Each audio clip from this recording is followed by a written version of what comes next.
काली छाया धुंध के भीतर छिपी हुई थी, लेकिन आदर्श ने बैंगनी क्रिस्टल की ऊर्जा दृष्टि का उपयोग करके उसे देख लिया। ऊर्जा दृष्टि में काली छाया स्पष्ट रूप से एक विशाल मगरमच्छ थी जो 10 मीटर से अधिक लंबी थी। इस मगरमच्छ की खाल गहरी चट्टान जितनी मजबूत थी और उसके सिर पर एक सींग था। उसकी आंखों के ज्यादातर हिस्से पर मोटी पलकें थीं और उसका शरीर जहरीली और सड़ी हुई काली मिट्टी से ढका हुआ था। ये एक ब्लैक वाटर प्राचीन मगरमच्छ था। ब्लैक वाटर प्राचीन मगरमच्छ सिर्फ इसी संक्षारक दलदल में रहता था। वो बहुत ताकतवर था और उसकी खाल बेहद सख्त थी, जिससे वो अजेय था।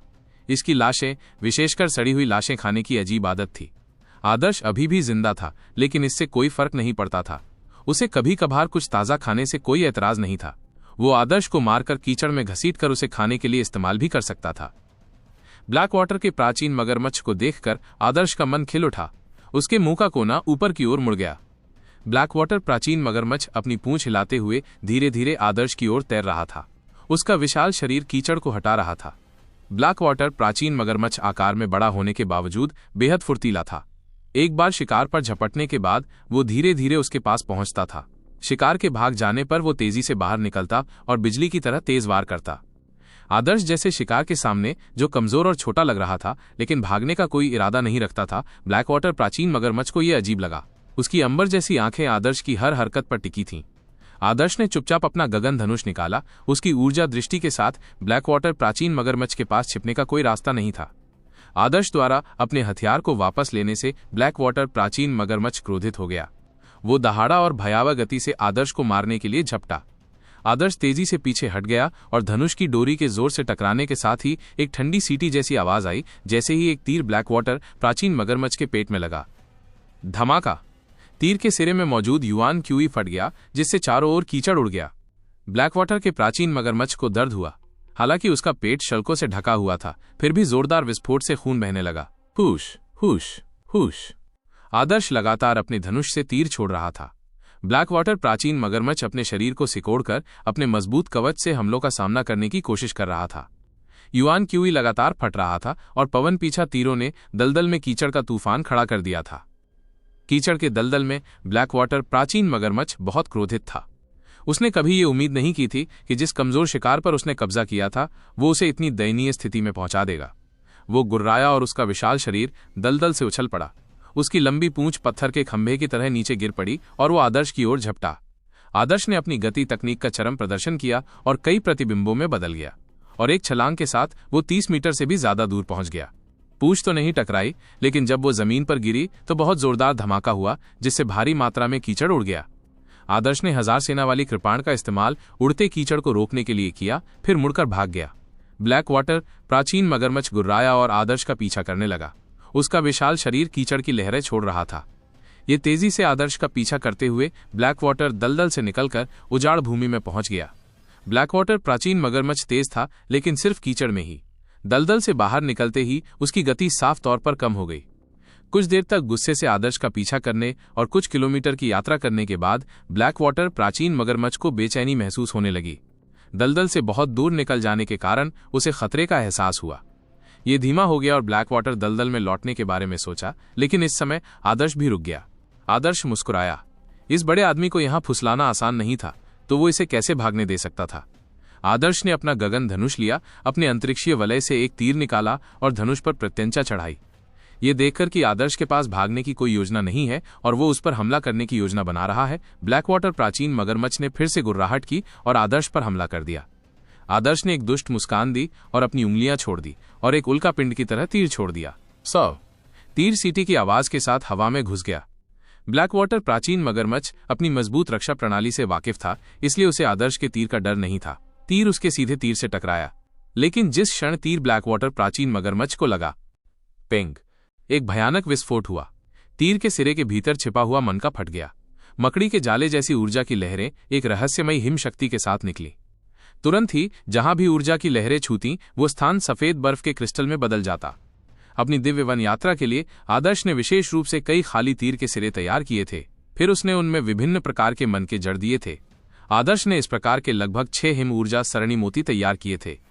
इस प्रकार के हिम मनके को शक्तिशाली नहीं माना जाता था, क्योंकि ये उजाड़ जानवरों को नहीं मार सकता था, लेकिन ये उजाड़ जानवरों को नियंत्रित करने और उन पर अंकुश लगाने में अच्छा था। इससे योद्धाओं को उजाड़ जानवरों को जीवित पकड़ने में मदद मिलती थी। काचा। ब्लैक वाटर प्राचीन मगरमच्छ पवन पीछा करने वाले तीर के प्रहार के बाद पूरी तरह से महीन बर्फ के क्रिस्टलों से ढक गया था। ब्लैक वाटर प्राचीन मगरमच्छ एक ठंडे खून वाला जानवर था, इसलिए उसमें बर्फीली ऊर्जा के प्रति बहुत कम प्रतिरोध था। बर्फीले तारों के समूह के कारण उसका विशाल शरीर तुरंत बहुत धीमा हो गया। ब्लैक वाटर प्राचीन मगरमच्छ अपनी जबरदस्त ताकत से बर्फ के क्रिस्टलों को चकनाचूर करते हुए बेतहाशा संघर्ष कर रहा था। हालांकि ब्लैक वाटर प्राचीन मगरमच्छ भागने ही वाला था, लेकिन आदर्श के लिए यह थोड़ा सा समय ही काफी था। आदर्श चीते की तरह आगे बढ़ा और ब्लैक वाटर के प्राचीन मगरमच्छ के सिर पर छलांग लगा दी। उसके शरीर से कई तरह की चटचट की आवाजें निकली। झपट्टा मारकर उसने अपने अंतरिक्षीय वलय से ईंट जैसा हथियार निकाला। दिव्य वन में प्रशिक्षण के लिए आने से पहले आदर्श ने इसे विशेष रूप से तैयार किया था। हजार सेना की कृपाण को म्यान से बाहर निकालते ही खून बहना आसान था, लेकिन ज्यादातर समय आदर्श को अपने प्रतिद्वंद्वी को मारने की जरूरत नहीं पड़ती थी। रूकी रैंकिंग प्रतियोगिता के दौरान आदर्श को ये ईंट काफी उपयोगी लगी थी, इसलिए उसने इस प्रशिक्षण अनुभव के लिए एक ईंट तैयार की थी। जिस ईंट पर कोई क्रम उत्कीर्ण नहीं था, उसका केवल एक ही फायदा था, वो काफी भारी थी और काफी सख्त भी। आदर्श ने अपनी कमर किसी जलीय अजगर की तरह कस ली। उसकी दोनों भुजाओं में ऊर्जा उमड़ पड़ी और उसने ईंट को ब्लैक वाटर प्राचीन मगरमच्छ की थूथन पर पटक दिया। डिवाइन वाइल्डनेस पुस्तक के अभिलेखों के अनुसार ब्लैक वाटर प्राचीन मगरमच्छ बेहद मोटे शल्कों से ढका हुआ था, जिससे वो अजेय था। उसका कवच तो और भी ज्यादा मोटा था। उसका पेट हमेशा जमीन से सटा रहता था, इसलिए कई लोग उस पर हमला करने में रुचि नहीं लेते थे। लेकिन उसकी एक कमजोरी थी। उसकी थूथन के बीच में एक जगह थी जहां ब्लैक वाटर प्राचीन मगरमच्छ की बहुत सारी नसें थीं। जब उस जगह पर जोरदार हमला होता तो ब्लैक वाटर प्राचीन मगरमच्छ सुन्न हो जाता। आमतौर पर ब्लैक वाटर प्राचीन मगरमच्छ अपनी कमजोरी की रक्षा के लिए हमेशा तत्पर रहता था। उसे बस अपने थूथन पर होने वाले हमले से बचने के लिए अपना सिर हिलाना होता था। लेकिन इसमें वो स्थिति शामिल नहीं थी जब कोई व्यक्ति उसके शरीर पर सवार होकर उसकी थूथन पर ईंट से वार करता। धिक्कार है। एक धातु की घंटी बजी। आदर्श का हमला लाखों पाउंड के बल वाला था। आदर्श द्वारा कुचले जाने के बाद ब्लैक वाटर प्राचीन मगरमच्छ का दिमाग चकरा गया। अपने कम चुस्त दिमाग के बावजूद उसने कभी सोचा भी नहीं था कि उसका पीछा कर रहा एक इंसान अचानक उसका सिर पकड़कर उसे कुचल देगा। ब्लैक वाटर का प्राचीन मगरमच्छ अपनी कमजोरी पर हुए हमले से बहुत क्रोधित हुआ। उसने दहाड़ लगाई और जैसे ही वो आदर्श को काटने ही वाला था कि आदर्श ने दूसरी बार अपनी ईंट का इस्तेमाल किया। धिक्कार है। एक और जोरदार घंटी के साथ ब्लैक वाटर प्राचीन मगरमच्छ की दहाड़ तुरंत दब गई। इस दूसरे प्रहार ने ब्लैक वाटर प्राचीन मगरमच्छ के दिमाग को चकरा दिया था। उसकी अंबर जैसी आंखें मानो तारे देख रही थीं। उसने अपनी आखिरी ताकत के साथ संघर्ष किया, अपने शरीर को लुढ़काया। उम्मीद थी कि वो जमीन का उपयोग करके आदर्श को मार गिराएगा, लेकिन आदर्श के पैर लोहे की पट्टियों जैसे थे, जैसे वो ब्लैक वाटर के प्राचीन मगरमच्छ की गर्दन पर अटका हुआ था। चाहे वो कितना भी हिले डुले, वो आदर्श को कुछ नहीं कर सकता था। यही कारण था कि आदर्श ने ब्लैक वाटर प्राचीन मगरमच्छ को ब्लैक वाटर दलदल से बाहर निकालने का फैसला किया। अगर वो ब्लैक वाटर दलदल में लौटता तो उसका शरीर जहरीले कीचड़ में डूब जाता और आदर्श को परेशानी होती। तुम्हारे पास अभी भी ये डेथ रोल करने की ताकत है।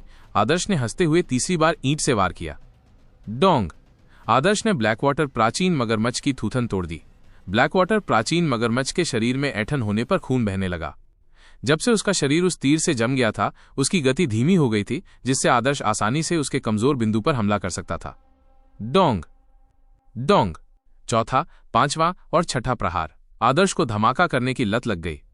ब्लैक वाटर प्राचीन मगरमच्छ की प्रारंभिक दहाड़ और उछलने से लेकर अंत में उसके रोने तक उसका विशाल शरीर कांपते हुए एक गुच्छे में बदल गया था। इसने पहले भी दिव्य वन से आए साधकों को देखा था। इसने पहले भी साधकों की लाशें खाई थीं और साधकों को भगाया भी था, लेकिन उसने पहले कभी ऐसा क्रूर इंसान नहीं देखा था जो उसे पीटने के लिए इस तरह का तरीका अपनाए। हाँ, ये लड़ाई नहीं बल्कि पिटाई थी। वो ये भी जानता था कि इस भयानक मानव के सामने उसका कोई मुकाबला नहीं है।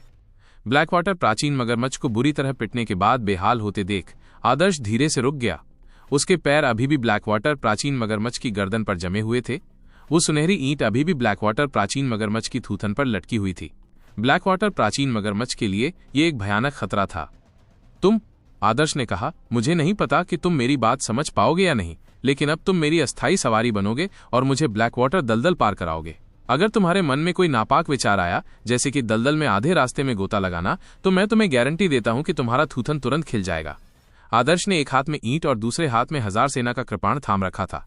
ठंडी कृपाण का ब्लेड ब्लैक वाटर प्राचीन मगरमच्छ की थूथन पर जा लगा। अगर मैं ब्लैक वाटर दलदल में गिर गया तो मुझे अपनी युआन क्यूई खर्च करनी पड़ सकती है, लेकिन मैं आसानी से 2-4 घंटे तक जिंदा रह सकता हूं। तुम्हें मारने के लिए मेरे पास इतना समय काफी होगा।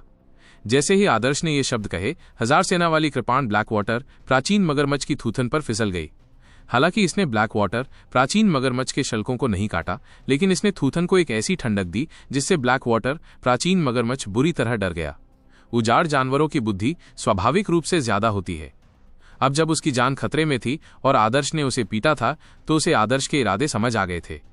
यदि उसने प्रतिरोध नहीं किया और आदर्श के इरादों का पालन किया तो उसका जीवन संकट में नहीं था। आगे बढ़ना। आदर्श ने अपनी 1000 सेना वाली कृपाण से इशारा किया।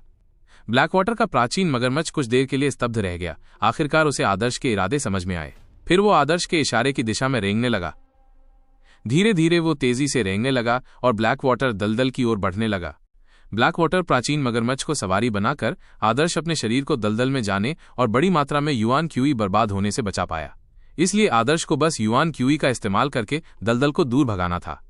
इस तरह वो अपनी सहन शक्ति बनाए रखने के साथ साथ ब्लैक वाटर दलदल को भी तेजी से पार कर सकता था। एक हाथ में सुनहरी ईंट और दूसरे हाथ में 1000 सेना की कृपाण लिए आदर्श ने कृपाण की नोक ब्लैक वाटर प्राचीन मगरमच्छ की थूथन पर रखी हुई थी। ब्लैक वाटर प्राचीन मगरमच्छ को डर था कि आदर्श उसे मार डालेगा, इसलिए वो आदर्श के निर्देश का पालन करते हुए उसे दलदल से पार ले जाने में ही सक्षम था। छप छप। ब्लैक वाटर प्राचीन मगरमच्छ का शरीर संक्षारक कीचड़ से टकराकर दलदल में और गहराई में जाने लगा। जब आदर्श ने दलदल के गहरे हिस्सों को देखा तो उसने चुपचाप आह भरी। ब्लैक वाटर दलदल सचमुच मौत से भरी जगह थी। दलदल में बहुत सारे कीचड़ के गड्ढे थे और यदि कोई सावधान न रहे तो वो उनमें गिर सकता था। यहां बहुत कम वीरान जानवर सुप्त अवस्था में थे, लेकिन वीरान जानवरों की हड्डियां बहुत थीं। सभी वीरान जानवरों का मांस सड़ चुका था। यहां तक कि बची हुई वीरान हड्डियों ने भी अपनी काफी ऊर्जा खो दी थी। दलदल के जहरीले पदार्थों से वे काली पड़ गई थीं। आदर्श ने एक विशाल अजगर की हड्डियां भी देखीं, जो दलदल में आधी धसी हुई किसी पहाड़ी की तरह लग रही थीं। सैकड़ों मीटर तक फैली उसकी पसलियां मानो नीले आसमान को चीरती हुई भालों जैसी थीं। आदर्श को यह विश्वास करना कठिन लगा कि इतना शक्तिशाली वीरान जानवर यहां मरेगा। दलदल में कुछ बेसहारा जानवर तो थे, लेकिन जहरीले पौधे बहुतायत में थे। जहरीले पदार्थों से भरी लताएं थीं जो दसियों मीटर ऊंची थीं और अजीबोगरीब रंग बिरंगे फूल थे जो लाशों को भी निगल सकते थे। आदर्श ने एक हवाई जहाज के अवशेष भी देखे। वो झुंड के गहरे हिस्से में टूटकर बिखर गया था। उसका पतवार बुरी तरह सड़ गया था और उस पर खून जैसी लाल काई उगाई थी। दिव्य वन में उड़ने वाले हवाई जहाज आमतौर पर आकार में बड़े होते थे। उनमें तरह तरह के व्यू, हथियार और तोपें होती थीं, जिन्हें नियंत्रित करने के लिए मानव प्रभु स्तर के 10 से ज्यादा मनुष्यों की जरूरत होती थी। आदर्श भी इसी तरह के हवाई जहाज में सवार होकर वापस आया था जब वो दिव्य राजधानी से वैभव दिव्य साम्राज्य आया था। यदि हवा में उड़ते हुए किसी जंगली जानवर द्वारा हमला किया जाए तो एक सामान्य छोटा हवाई जहाज आसानी से दुर्घटनाग्रस्त हो सकता है। जब हवाई जहाज दुर्घटनाग्रस्त हो जाता तो बैंगनी रक्त क्षेत्र के योद्धा जो उड़ नहीं सकते थे, उड़ते हुए उजाड़ जानवरों से लड़ने के लिए आत्महत्या कर लेते। इसलिए जब साधक प्रशिक्षण के लिए बाहर जाते थे तो वे कोई हवाई जहाज नहीं ले जाते थे। बड़े हवाई जहाजों को नियंत्रित करना संभव नहीं था और वे महंगे भी होते थे। दूसरी ओर छोटे हवाई जहाजों का अधिक उपयोग नहीं था तथा उनके बड़े आकार के कारण उन्हें अंतरिक्षीय वलय के अंदर नहीं रखा जा सकता था। आदर्श के सामने वाला हवाई जहाज छोटे जहाजों की श्रेणी का था जो उड़ नहीं सकता था। संभवतः इसे ब्लैक वाटर दलदल पार करने के लिए किसानों ने विशेष रूप से तैयार किया था, लेकिन हो सकता है कि उन्हें बीच रास्ते में कोई दुर्घटना का सामना करना पड़ा हो या ब्लैक वाटर प्राचीन मगरमच्छ जैसे वीरान जानवरों ने उन पर हमला कर दिया हो, जिसके परिणाम स्वरूप जहाज नष्ट हो गया हो और उसमें सवार सभी जीव मारे गए हों। इतनी छोटी नाव में कोई रक्षात्मक शक्ति नहीं थी। इसके अलावा ब्लैक वाटर दलदल में ज्यादा पानी नहीं था। वहां ज्यादातर जहरीला कीचड़ था, इसलिए कीचड़ में नाव की गति साफ दिखाई दे रही थी। यह आदर्श के ब्लैक वाटर प्राचीन मगरमच्छ से बिल्कुल भी तुलना नहीं की जा सकती थी। अपने सामने एक उदाहरण रखते हुए आदर्श ब्लैक वाटर के प्राचीन मगरमच्छ को अच्छे और बुरे दोनों का विनाश करने से रोकना चाहता था। उसके 1000 सेना वाले कृपाण ने ब्लैक वाटर के प्राचीन मगरमच्छ को और गहराई तक झकझोर दिया। जैसे जैसे वो आगे की ओर तैरता गया, उसके चारों अंग और भी जोर से चप्पू चलाने लगे। यात्रा तब तक जारी रही जब तक अर्धचंद्र नहीं दिखाई दिया। अंततः आदर्श को दूर जमीन दिखाई दी। आदर्श ने तभी राहत की सांस ली जब उसे आगे जमीन दिखाई दी। आखिरकार उसने अपनी तनावग्रस्त नसों को शांत किया। उन्होंने ब्लैक वाटर प्राचीन मगरमच्छ के थूथन से 1000 सेना की कृपाण को हटाया और किनारे पर छलांग लगा दी। ब्लैक वाटर प्राचीन मगरमच्छ अपनी अंबर आंखों में चिंतित भाव से आदर्श को घूर रहा था। आदर्श मुस्कुराया, धन्यवाद, ये कहकर आदर्श मुड़ा और भाग गया। ब्लैक वाटर प्राचीन मगरमच्छ को ऐसा लगा जैसे उसके कंधों से कोई भारी बोझ उतर गया हो और उसने तेजी से अपनी पूंछ हिलाकर कीचड़ में घुसने की कोशिश की और फिर दूर भाग गया। ब्लैक वाटर दलदल को पार करने के बाद उल्कापिंड रसातल पहले से ही करीब आ रहा था। आदर्श हवा में शुद्ध यांग क्यूई की सुगंध को और भी समृद्ध होते हुए महसूस कर सकता था। उसने एक सुरक्षित जगह ढूंढी और वहां घंटों ध्यान किया, खुद को एक आदर्श अवस्था में ढाल लिया। अगले दिन असली लड़ाई शुरू हुई। रात शांत थी, कोई भी वीरान जानवर दिखाई नहीं दे रहा था जो 1000 फीट लंबे काले रेशम के कीड़े जैसे राजा श्रेणी के वीरान जानवरों के मल से न डरता हो। अगली सुबह जब सूरज उगा, आदर्श एक चट्टान की चोटी पर खड़ा होकर दूर तक देखने लगा। उसके आगे एक अंतहीन बंजर उजाड़ जमीन थी। जमीन लाल रंग के पत्थरों के टुकड़ों और बारीक बजरी से भरी थी। उजाड़ जमीन के किनारे जहां क्षितिज था, एक गहरी घाटी थी जो मानो किसी पर्वत श्रृंखला को चीरती हुई दिखाई दे रही थी। नुकीली चट्टानें ऐसे टेढ़ी मेढ़ी थी मानो किसी ने धरती को चीर दिया हो। यदि कोई हवाई जहाज से नीचे देखे तो उसे लगेगा कि वो गहरा गड्ढा एक विशाल निशान है जिसे किसी देवता ने अपनी दिव्य तलवार से खोदा है। उल्कापिंड के रसातल के बीच में एक हल्की यांग अग्नि चमक रही थी। उसकी गर्मी ने कुछ किलोमीटर के दायरे में सब कुछ लाल कर दिया, यहां तक कि आसमान में छाए बादलों को भी भाप बना दिया। उल्कापिंड के रसातल के जितना करीब था, जमीन उतनी ही सूखी होती जा रही थी। बादल तो थे ही नहीं, बारिश तो दूर की बात थी। रसातल की सतह के नीचे धुएं की धुंध थी जिसने आग की परतों को ढक लिया था, जिससे अंदर होने वाली हर घटना अस्पष्ट हो गई थी। यहां हवा स्पष्ट रूप से गर्म थी। भीषण गर्मी में प्रकाश पानी की लहरों की तरह विकृत हो गया। वो अंततः आ गया। अपनी मंजिल सामने देखकर आदर्श के अंदर उत्साह का संचार हुआ। उसने अपनी गति बढ़ा दी। तपती रेत पर कदम रखते हुए आदर्श हवा की तरह तेजी से उल्कापिंड की खाई के किनारे पहुंच गया था। गहरी खाई से गर्म हवाएं उठ रही थीं। हवा में सांस लेते हुए उसके नथुने अजीब तरह से गर्म महसूस हो रहे थे। चट्टान पर खड़े होकर नीचे देखने पर उसे विशाल गड्ढों का एक विशाल विस्तार दिखाई दिया। इन गड्ढों के नीचे लगातार गहरी घाटियां और दरारें छिपी हुई थीं। ये सभी बड़ी मात्रा में लाल धुएं के बीच छिपे हुए थे, जिससे उन्हें देख पाना मुश्किल हो गया था। लेकिन इस धुएं में अजीबोगरीब लेकिन अनजान विशाल पेड़ थे जो सैकड़ों मीटर नीचे से आसमान तक उगाए थे। वे बेहद शानदार थे। एक ऐसी जगह जहां साल भर कभी बारिश नहीं होती थी, वहां वास्तव में ऐसे अजीब पेड़ उग रहे थे। ये सचमुच एक अद्भुत जगह है। आदर्श भावुक हो गया। उसे ये कल्पना करना मुश्किल हो रहा था कि जमीन पर गिरने के बाद ऐसा नजारा किस तरह का उल्कापिंड पैदा करेगा। ओह! आदर्श ने तेज बहती हवा के बीच जानवरों की धीमी गुर्राहटें सुनी। एक विचार के साथ उसने अपने बैंगनी क्रिस्टल की ऊर्जा दृष्टि खोली। रसातल की विशाल और असीम सतह में आदर्श बैंगनी क्रिस्टल की ऊर्जा दृष्टि का उपयोग करके धीरे धीरे बहुत सारे ऊर्जा प्रकाश बिंदुओं और जीवन के निशानों को महसूस कर सकता था। वो अपने दिल को गर्म महसूस करने से खुद को नहीं रोक सका। उल्कापिंड रसातल की बाहरी परिधि का विस्तृत विवरण वैभव दिव्य साम्राज्य की परिचयात्मक सामग्री में दिया गया था। हालांकि उल्कापिंडों की गहराई में एक गिरा हुआ तारा द्वार था। दिव्य नगरी में इसके बारे में बहुत कम जानकारी थी। इतनी कम जानकारी थी कि केवल एक वाक्य में ही इसका वर्णन किया जा सका। फॉलन स्टार गेट के अंदर यांग की लपटें करोड़ों सालों से लगातार जल रही हैं। इसके अंदर का वातावरण लगातार बदलता रहता है और बेहद खतरनाक है। अंदर मत जाओ। हालांकि आदर्श को यह जानने में बहुत दिलचस्पी थी कि फॉलन स्टार गेट के अंदर कैसा होता है, लेकिन वो खुद भी जानता था अपने मात्र बैंगनी रक्त साधना स्तर के साथ ऐसी जगह पर उसका जीवित रहना असंभव था। बेहतर होगा कि वो उस जगह से दूर रहे। आखिरकार वातावरण जितना अधिक खतरनाक होता है, शुद्ध यांग ऊर्जा उतनी ही अधिक होती है, जिससे और भी अधिक शक्तिशाली उजाड़ जानवर पैदा होते हैं। भले ही वो फॉलन स्टार गेट में प्रवेश न करता, उल्कापिंड रसातल की परिधि पहले से ही खतरे से भरी हुई थी।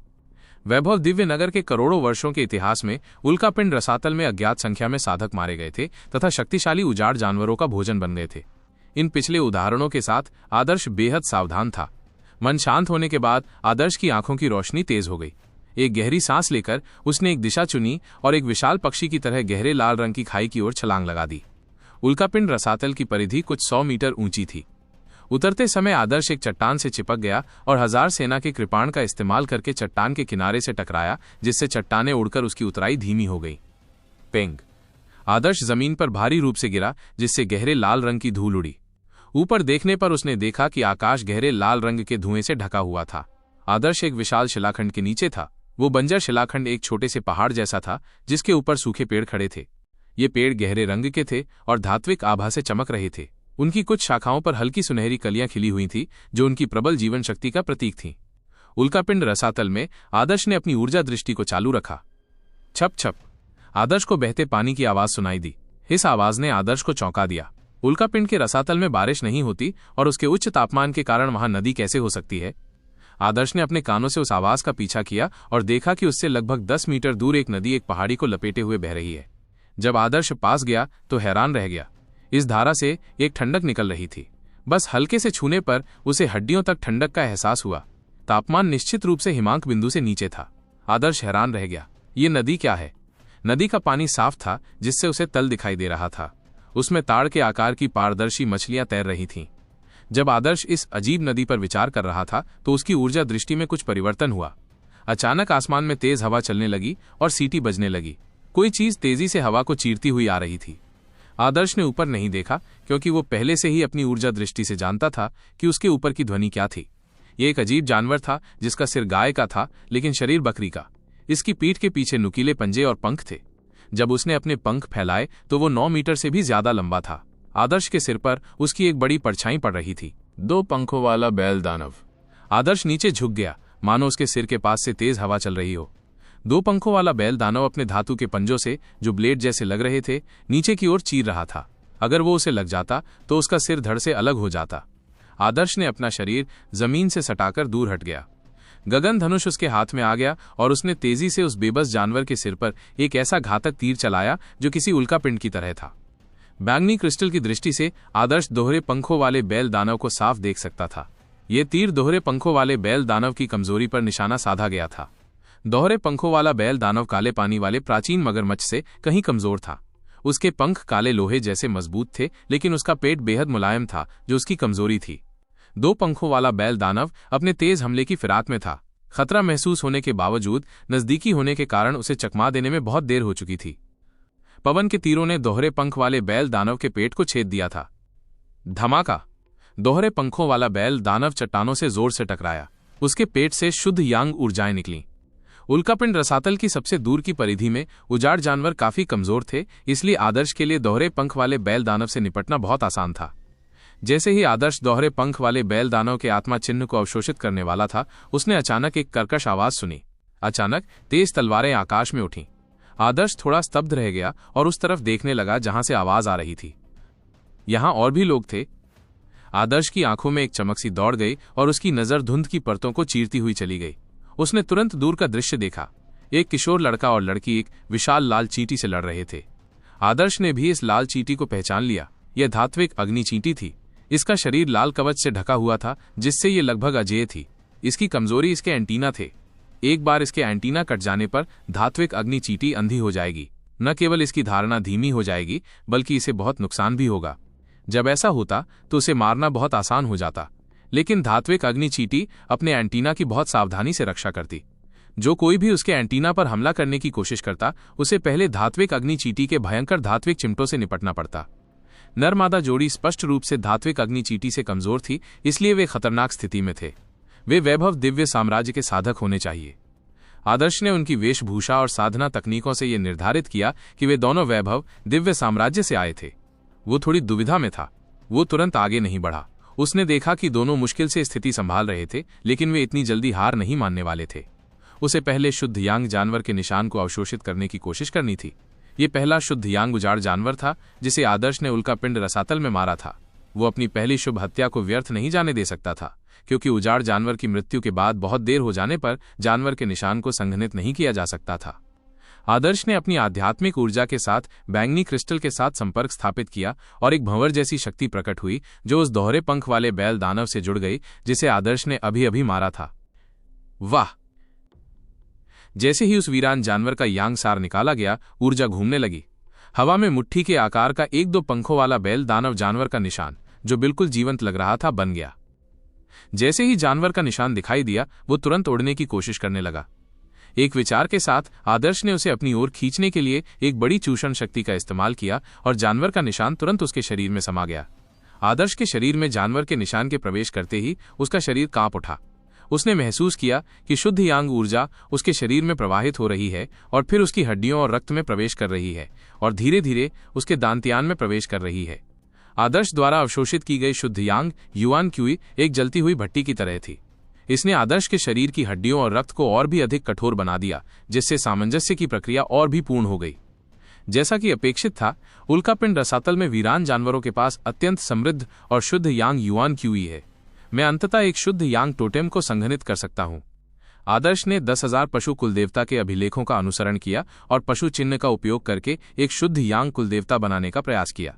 यह पहली बार था जब आदर्श 10,000 पशु कुलदेवता पहलू कुलदेवता को संघनित करने का प्रयास कर रहा था। 1000 फुट का काला रेशम का कीड़ा जिसे उसने पहले मारा था शुद्ध यांग उजाड़ पशु नहीं था, इसलिए आदर्श ने केवल उसके पशु चिन्ह को ही अवशोषित किया। यह आज के समय से अलग था, जहां आदर्श पहलू कुलदेवता के निर्माण के लिए पशु चिन्ह ऊर्जा का उपयोग आधार के रूप में करता था। शीर्ष ग्रेट टोटेम रहस्यवादी तकनीक के रूप में, जिसका मूल्यांकन खराब था और जिसे ऋषि भी नहीं समझ सकते थे, आदर्श 10,000 जानवर टोटेम पहलू टोटेम के साथ प्रत्याशा से भरा था। जैसे जैसे उसकी ऊर्जा प्रवाहित हुई, आदर्श ने महसूस किया कि उसके शरीर में सूक्ष्म रूप से कायापलट हो रहा है। वो अवर्णनीय रूप से प्रसन्न था और भी गंभीर हो गया। लेकिन जब आदर्श ने दोहरे पंख वाले बैल दानव के पशु चिन्ह को पूरी तरह से तोड़ दिया, तो जब उसने पहलू टोटेम बनाने की कोशिश की तो उसे खुश होना मुश्किल हो गया। हालांकि दोहरे पंखों वाला बैल दानव अपेक्षाकृत कमजोर था, फिर भी उसके शरीर में काफी शुद्ध यांग ऊर्जा थी। लेकिन वो पहलू टोटेम का 10,000वां भाग भी पूरा नहीं कर सका। इतने कम? आदर्श अवाक रह गया। उसे बैंगनी क्रिस्टल मूल की मदद मिल रही थी, इसलिए उसे पूरा विश्वास था कि जानवर के निशान के संघनन में उसे अतुलनीय लाभ है। लेकिन फिर भी 10,000 जानवर कुलदेवता में वास्तव में महारत हासिल करना अभी भी कुछ हद तक मुश्किल था। क्या उसे वास्तव में एक पहलू टोटेम को मुश्किल से संघनित करने के लिए 10,000 डबल विंग्ड बैल दानव उजाड़ जानवरों को मारने की जरूरत थी? 10,000 की संख्या सुनने में भले ही आसान लगे, लेकिन इतने सारे जानवरों को मारने में कितना ही समय क्यों न लगे। इसके अलावा आदर्श को यह भी नहीं पता था कि हजारों बेसहारा जानवरों को मारने के बाद जब वो ऊर्जा को संघनित करने के लिए इस्तेमाल करेगा तो कोई दुर्घटना होगी या नहीं। कई योद्धा विभिन्न कारणों से अपने पहलू टोटेम को संघनित करने से पहले ही अपनी सारी मेहनत खो सकते हैं। यही कारण था कि युआन के आधार क्षेत्र से पहले जो लोग पहलू टोटेम को संक्षिप्त कर सकते थे, उन्हें अद्वितीय प्रतिभावान माना जाता था। यहां तक कि विराट को भी पहलू टोटेम को संक्षिप्त करने में कोई लाभ नहीं हुआ। यह 10,000 जानवरों वाला टोटेम वाकई मुश्किल है। दूसरे लोगों की टोटेम रहस्यवादी तकनीकें आसान होती हैं, इसलिए अगर उनकी सारी मेहनत बेकार भी चली जाए तो भी कोई खास नुकसान नहीं होगा। लेकिन मेरी टोटेम रहस्यवादी तकनीक अलग है। अगर मैं नाकाम हो गया तो मुझे बहुत बड़ा नुकसान होगा। आदर्श ने मुंह बनाया। मूलतः उनका मानना था कि बैंगनी क्रिस्टल ओरिजिन की मदद से 10,000 बीस टोटेम में महारत हासिल करना मुश्किल नहीं होगा, लेकिन अब ऐसा लगता है कि बैंगनी क्रिस्टल ओरिजिन को भी कुछ नियमों का पालन करना होगा। 10,000 जानवर टोटेम में लिखा है कि 10,000 जानवर टोटेम पर पूरी तरह से महारत हासिल करने के लिए किसी को 10,000 आदिम प्रजातियों को मारना होगा। एक आदिम प्रजाति और एक साधारण उजाड़ जानवर के बीच सबसे बड़ा अंतर उनकी ऊर्जा गुणवत्ता में था। बैंगनी क्रिस्टल अपनी इच्छानुसार ऊर्जा को नियंत्रित कर सकता था, लेकिन वो ऊर्जा की गुणवत्ता नहीं बदल सकता था। दोहरे पंखों वाले बैल दानव की ऊर्जा की गुणवत्ता स्पष्ट रूप से बहुत कम थी। वो 10,000 जानवर टोटेम पहलू टोटेम बनाने के योग्य नहीं था। मेरे लिए आदिम प्रजातियों को मारने की कोशिश करना असंभव है।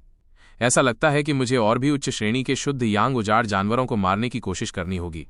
मुझे ये देखना है कि क्या उन शुद्ध यांग उजाड़ जानवरों की ऊर्जाएं मुश्किल से 10,000 जानवर टोटेम पहलू टोटेम का निर्माण कर पा रही हैं। आदर्श ने आह भरी। एक अत्यंत उच्च कोटि की रहस्यवादी तकनीक की यही समस्या थी। ऋषि मुनि भी इसमें पारंगत नहीं हो सकते थे, लेकिन उनके बैंगनी रक्त क्षेत्र स्तर पर उन्हें जो कठिनाई का सामना करना पड़ा उसे समझना आसान था। इसमें कोई आश्चर्य की बात नहीं है कि सीनियर अचल ने भी मुझे 10,000 जानवरों का कुलदेवता चुनने से रोकने की हर संभव कोशिश की। हालांकि मैंने कुछ दिन पहले ही कृपाण सत्य के 32 शब्दों की समझ हासिल करने के लिए इसका इस्तेमाल किया था, फिर भी उन्हें नहीं लगा कि मैं 10,000 जानवरों का कुलदेवता सीख पाऊंगा। ये कुलदेवता रहस्यवादी तकनीक वाकई मुश्किल है। आदर्श सोच ही रहा था कि तभी पास ही एक लड़की की चीख सुनाई दी। ऐसा लग रहा था जैसे वो किसी बड़े खतरे में हो। ओह, अब और नहीं रुका जा सकता। आदर्श ने पलटकर उस तरफ देखा। उसने देखा कि धात्विक लाल चींटी बर्फ के क्रिस्टलों की एक परत से ढकी हुई थी। वो गुस्से में थी और उन दोनों पर पागलों की तरह टूट पड़ी। ये बर्फ के क्रिस्टल स्पष्ट रूप से एक विस्फोटक सरणी मनका के कारण बने थे, जिसका इस्तेमाल दोनों ने किया था। लेकिन इनसे न केवल धात्विक अग्नि चींटी को चोट नहीं पहुंची, बल्कि वो क्रोधित भी हो गई। चूंकि वे सभी वैभव दिव्य नगर से थे, भले ही वे एक दूसरे को नहीं जानते थे, आदर्श मदद किए बिना नहीं रुका। उसने अपना 1000 सेना वाला कृपाण निकाला और उसके शरीर पर कई प्रतिबिंब बन गए जैसे ही वो धात्विक अग्नि चींटी की ओर बढ़ा। कृपाण की हवा चलने के साथ आदर्श की उपस्थिति ने आसपास की ऊर्जा में नाटकीय रूप से उतार चढ़ाव ला दिया। वे दोनों जो धात्विक अग्नि चींटी को संभालने के लिए संघर्ष कर रहे थे, उनके पास अन्य चीजों पर ध्यान देने का समय नहीं था और अंततः उन्हें एहसास हुआ कि पास में एक और व्यक्ति भी था। आदर्श को देखकर वे बहुत खुश हुए। युवक तुरंत चिल्लाया, दोस्त, आओ हम तीनों मिलकर इस धातुई अग्नि चींटी को मार डालें। तुम्हारे पास जो भी जीवन रक्षक तुरुप के पत्ते हों, उनमें कंजूसी मत करना।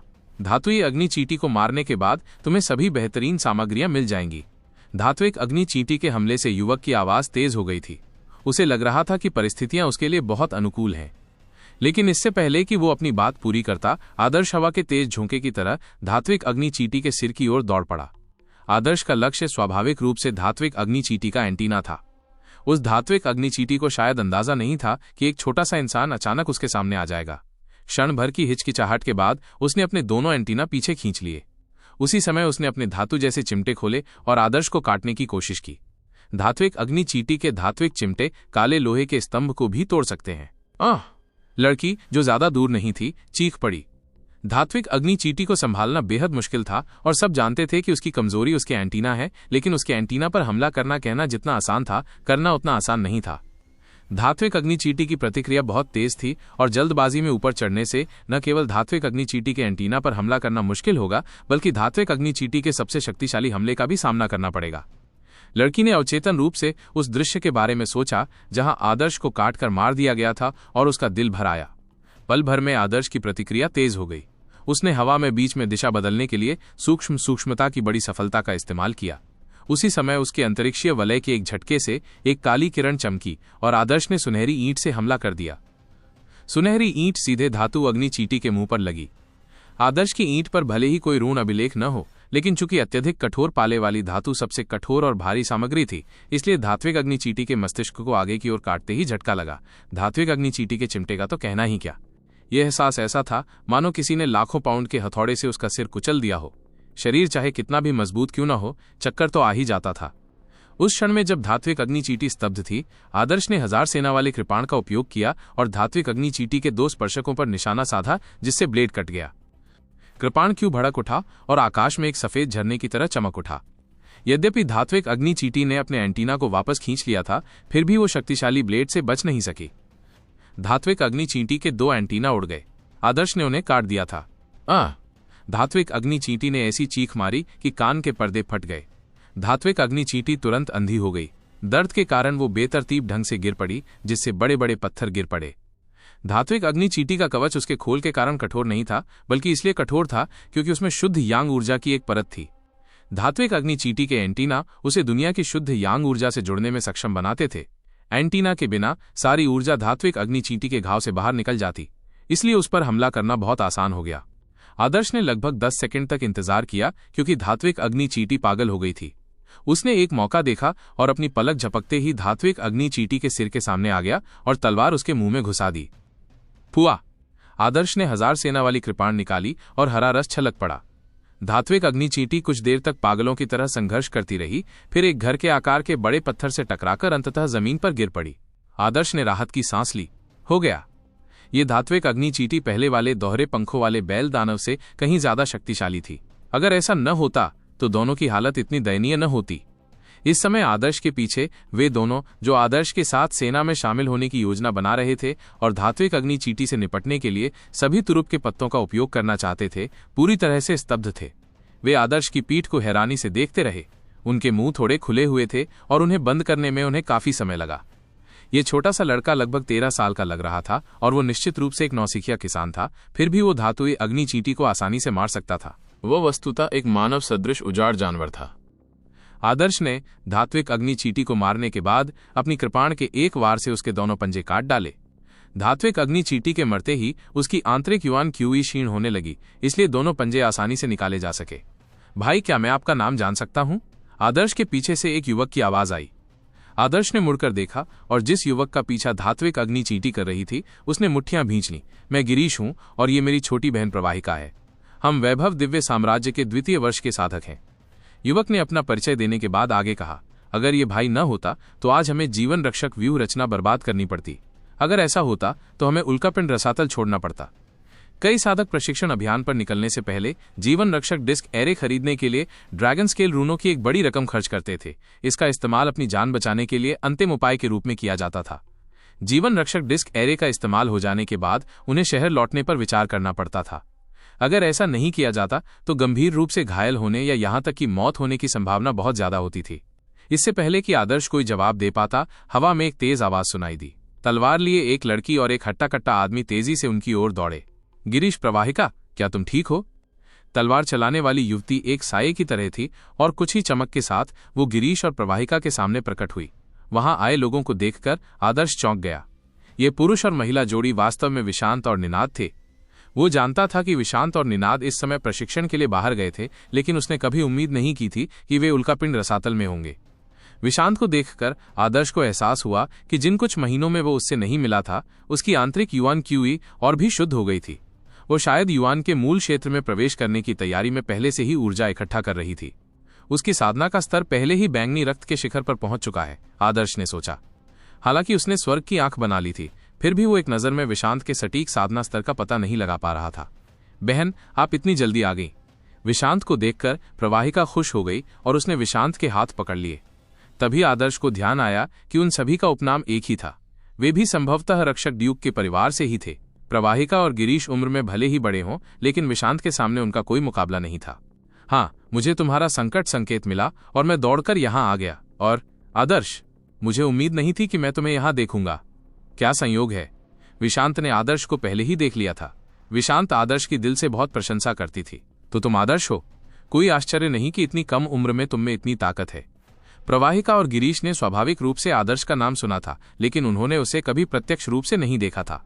वे ये भी जानते थे कि जिस छोटी बहन को वे स्वर्ग की गौरवशाली पुत्री मानते थे, उसे पहले आदर्श ने हरा दिया था।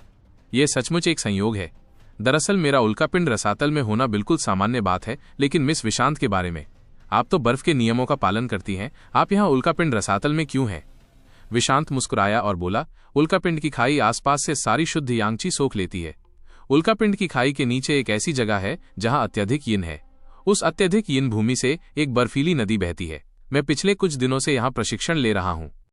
ओह, ऐसी कोई चीज है? आदर्श केवल शुद्ध यांग भूमि के बारे में जानकारी पढ़ रहा था, इसलिए उसे नहीं पता था कि उल्कापिंड रसातल के भीतर एक शुद्ध यिन भूमि भी मौजूद है। उसने पहले भी एक छोटी नदी देखी थी जिसका तापमान हिमांक बिंदु से नीचे था। संभवतः वो उस बर्फीली नदी की एक सहायक नदी थी। संभवतः ये भी विपरीत का सिद्धांत था। हाँ, छोटे भाई आदर्श, हम असल में यहीं मिलते हैं। निनाद को आदर्श का बहुत अच्छा प्रभाव पड़ा। आखिरकार कहावत है, दोस्ती तभी बढ़ती है जब आप हाथापाई करते हैं। उसने आदर्श के कंधों पर जोर से थपथपाया और कहा, छोटे भाई आदर्श, तुमने उल्कापिंड रसातल पर जरूर शोध किया होगा, लेकिन जानकारी तो बस जानकारी होती है। इसकी तुलना हमारे जैसे जीवंत नक्शों से नहीं की जा सकती। मैं निनाद यहाँ उल्कापिंड रसातल में कई महीने बिता चुका हूँ। मैं तुम्हें बता सकता हूँ कि किस जगह किस तरह के वीरान जानवर रहते हैं और किस तरह के वीरान जानवर तुम्हें सबसे ज्यादा पसंद है। सबके साथ मिलकर हम एक दूसरे का ख्याल रख सकते हैं। निनाद की बात सुनकर आदर्श थोड़ा हिचकिचाया।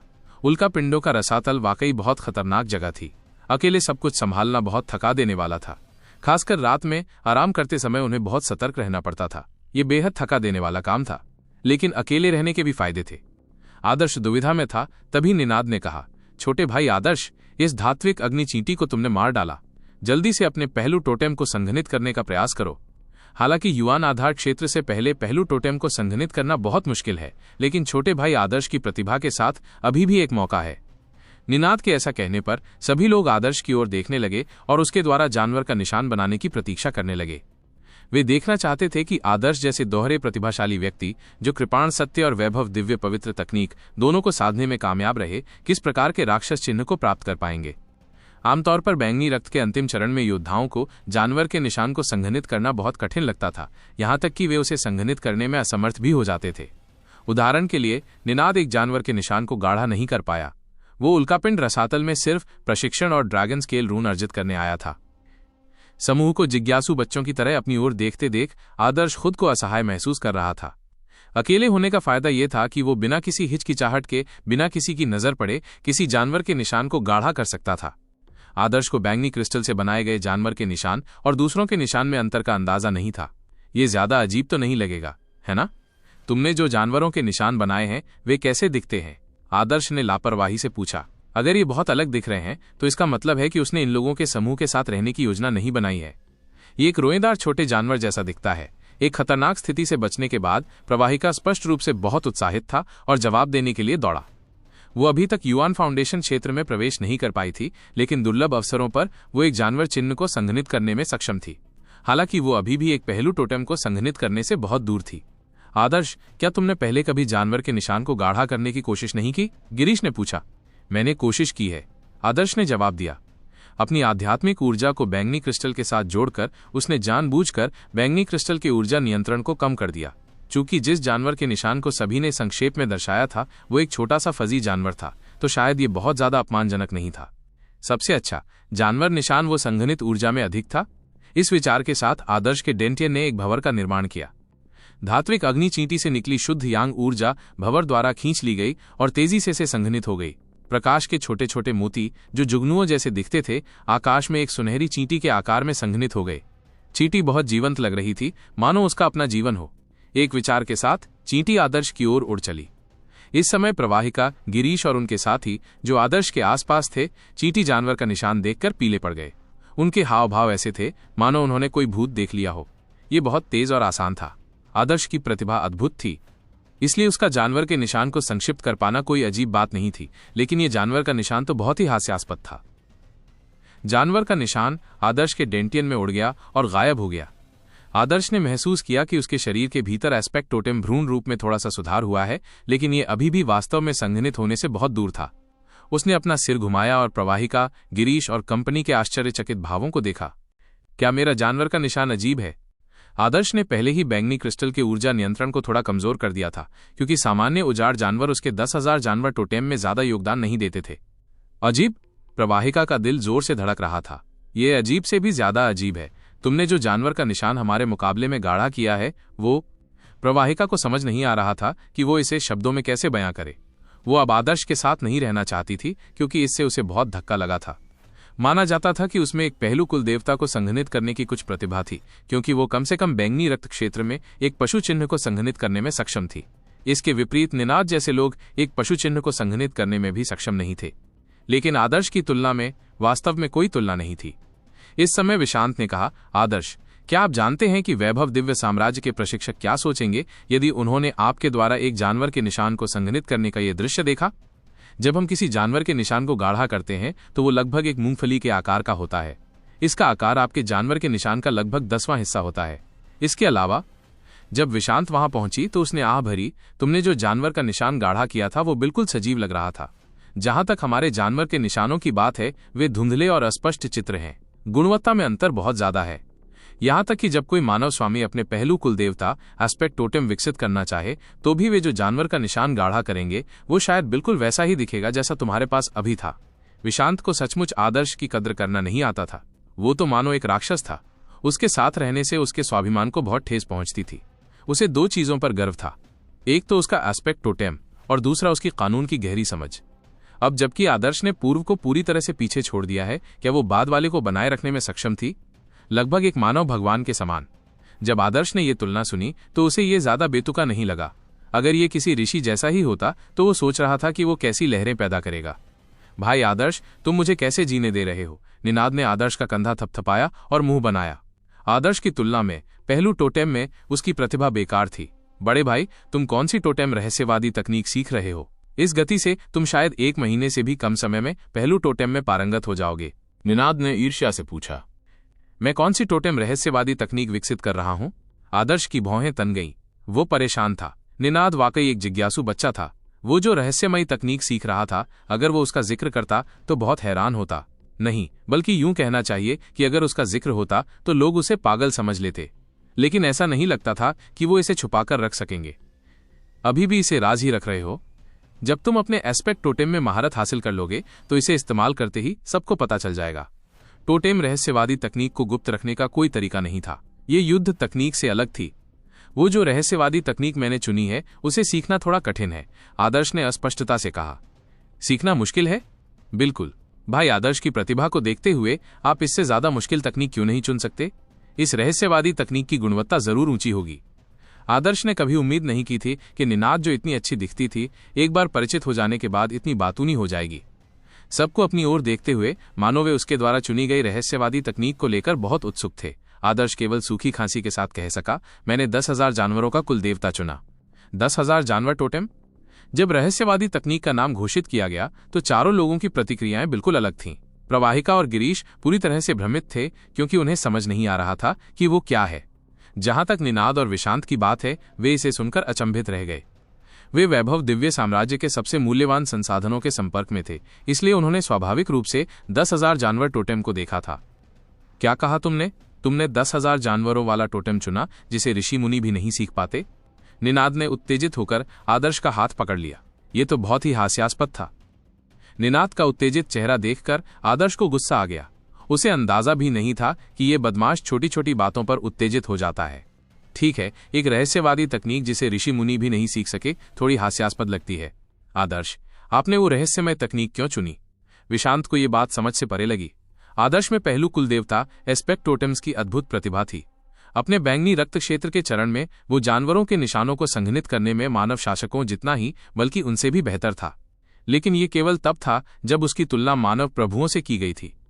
वास्तविक मानव ऋषिगण और भी अधिक शक्तिशाली वीरान जानवरों को मार सकते थे और उनके द्वारा बनाए गए जानवरों के निशान और भी अधिक सुंदर होते थे। इसके अलावा ऋषियों की आत्मिक शक्ति भी प्रबल थी। उनके अनुभव, नियमों और रहस्यवादी तकनीकों की उनकी अंतर्दृष्टि ने आदर्श को धूल चटा दी। अब 10,000 जानवर टोटेम का चयन करके आदर्श का समय बर्बाद हो गया, क्योंकि उसने सोचा कि पहलू टोटेम को युवान आधार क्षेत्र में भी संघनित नहीं किया जा सकता। बैंगनी रक्त क्षेत्र की तो बात ही छोड़ दीजिए।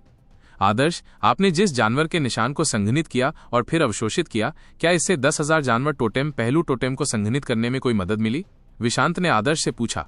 एक बूंद बाल्टी में, आदर्श ने बेबसी से जवाब दिया। फिलहाल ऐसा लग रहा है कि यह रहस्यमय तकनीक काफी कठिन है। ये तो बहुत मुश्किल है। ये सुनकर निनाद अवाक रह गया। भाई आदर्श, तुम में अद्भुत प्रतिभा है, इसलिए अपना समय बर्बाद मत करो। अपनी रहस्यवादी तकनीक बदलने में अभी देर नहीं हुई है। मुझे लगता है कि युवान मूल क्षेत्र में विकसित की जा सकने वाली उच्च स्तरीय टोटेम रहस्यवादी तकनीकों में महारत हासिल करने में कोई परेशानी नहीं होगी। निनाद ने आदर्श को ईमानदारी से सलाह दी। आदर्श खुद भी झिझक रहा था। शायद 10,000 जानवरों के कुलदेवता का उसका चुनाव वाकई एक गलती थी। अब तक आदर्श को युवान फाउंडेशन क्षेत्र में 10,000 जानवर टोटेम में महारत हासिल करने में आशा की एक किरण भी नहीं दिखी थी। शायद मुझे बदलना चाहिए। पहले मेरे विचार बहुत सरल थे।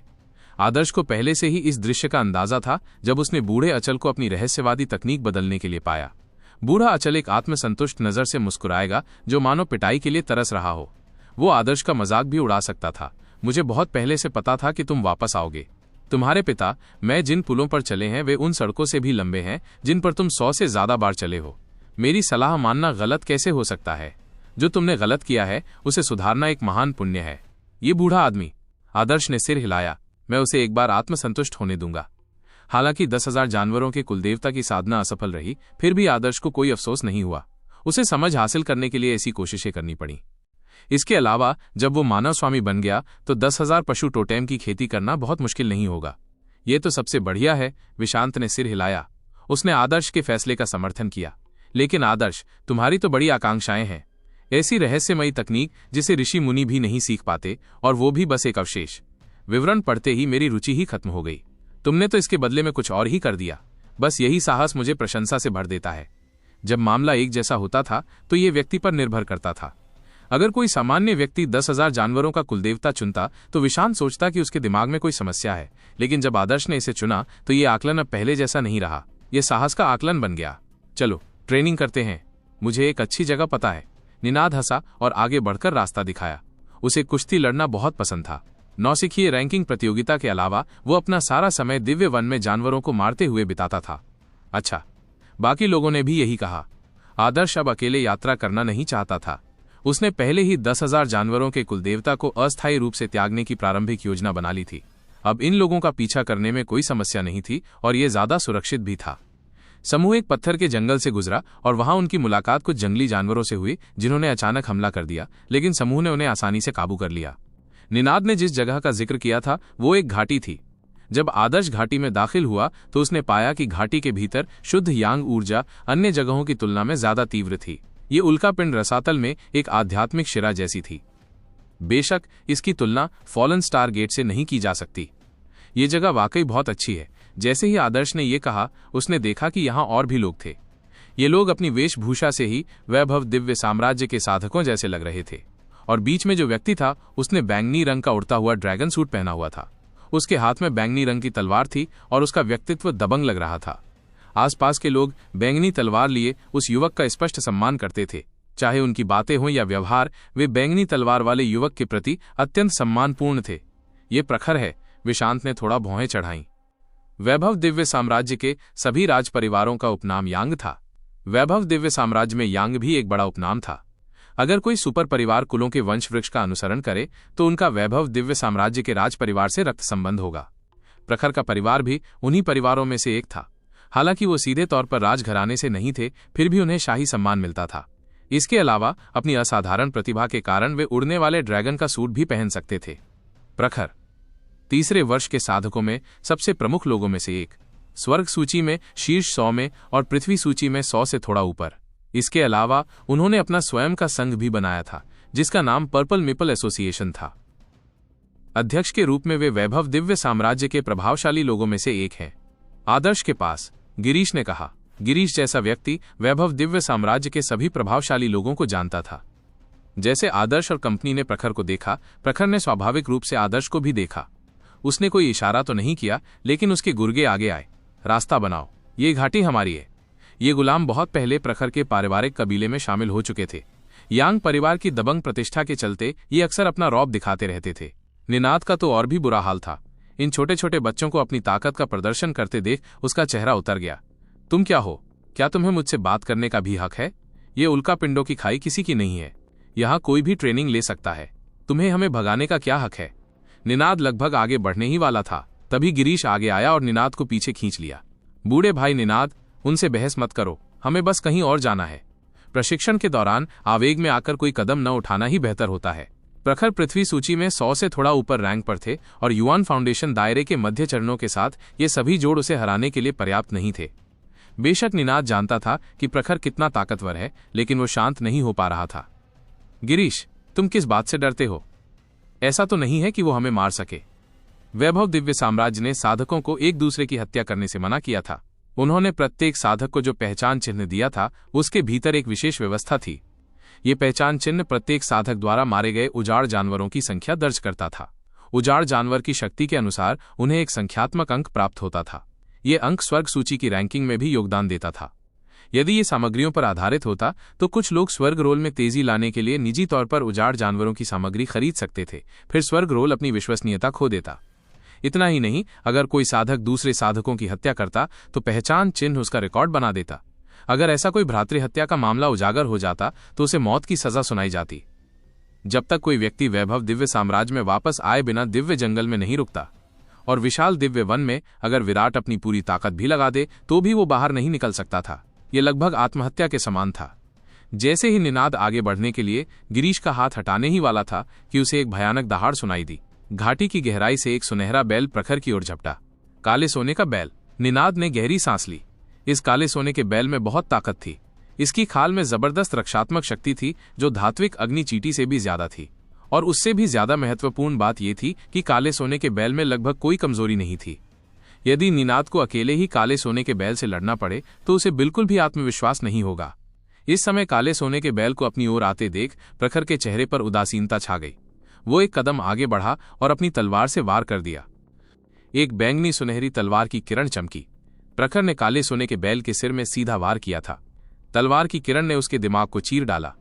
इसके बाद प्रखर ने चतुराई से झुककर देखा और काले सोने के बैल का विशाल शरीर उसके शरीर के पास से गुजरा और तिरछे चलते हुए एक चट्टान से टकरा गया।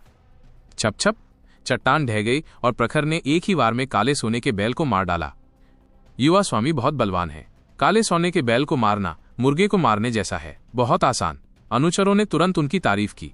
वे उल्का पिंड रसातल में प्रशिक्षण लेने नहीं आए थे। वे वहां प्रखर के अनुयायी थे, इसलिए जरूरत पड़ने पर वे उनकी चापलूसी करते थे। देखा मूर्ख बड़े आदमी, अगर हमारा युवा स्वामी तुम्हें मारना चाहता है तो बस एक ही हमले की बात होगी, एक नौकर ने घमंड से निनाद से कहा। निनाद का चेहरा लाल हो गया। उसे मानना पड़ा कि प्रखर की तुलना में वो अभी भी काफी दूर था। जल्दी से चले जाओ, हमारे युवा गुरु अपने एस्पेक्ट टोटेम का विकास पूरा करने वाले हैं। ये जगह हमारी है। हालांकि हमारा युवा स्वामी तुम्हें मार नहीं सकता, लेकिन अगर वो तुम्हें गंभीर रूप से घायल कर दे तो इसमें कोई हर्ज नहीं है। इससे दिव्य नगरी की सजा से बचा जा सकेगा। ये नौकर एक के बाद एक अपनी बात दोहरा रहे थे। उनमें से एक ने तो मुड़ने से पहले निनाद की तरफ उकसाने वाली उंगली भी उठाई। उसका मानना था कि निनाद और उसके साथियों को आखिरकार ये सब सहना ही पड़ेगा। छोड़ो, चलो, विशांत ने कहा।